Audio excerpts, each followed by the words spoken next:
everyone, David Thomas here from Liberty Gate Estate Agents, and I just wanted to take a couple of minutes to go over a subject based on a client call that I've just had this afternoon, and it's all about the difference between leasehold and freehold.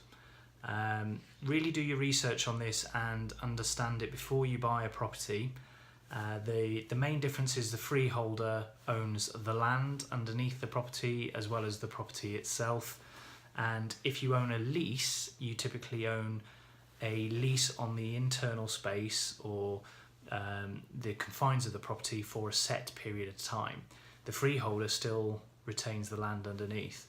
And normally this means that you will pay some element of ground rent to the freeholder, and it often in most cases a service charge, which covers things like the maintenance and the upkeep of communal areas and the insurance of the building in many cases.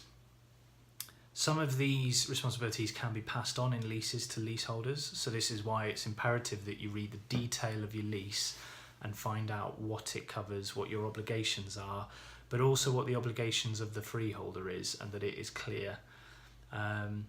By understanding this, you really know then whether you're buying the freehold, which is ultimately more value and the better of the two. It's absolute title at the land registry, so there's no denying who owns what. Whereas when you've got leaseholds, you have to look a bit more into the plans as to which areas are covered by the lease and which areas are covered by the freeholder. So definitely, if you can buy a property freehold, go for it. Quite often leaseholds have been apartments and buildings like that. But the case that's made me sort of do this video really was I've just received a call from a landlord of ours based out in Hong Kong. She bought a house in a brand new build development on advice of a friend of hers that had already bought in that development. And she bought a nice 2-bed house, brilliant area, great rental potential, really good house, good spec. And as far as she was aware, she'd bought it freehold. Now, she's just received letters pursuing her for ground rent, which completely confused her, and she then wasn't aware that she'd actually bought a lease, and obviously that there was ground rent payable against that lease. So we're sort of helping unpick all the legal documentation and how the sale went through and all that sort of thing to understand it all, but ultimately she didn't really have a full understanding of the difference between a lease and a freehold. And what was quite shocking from our perspective is that there was lots of professionals, the developer, the solicitor,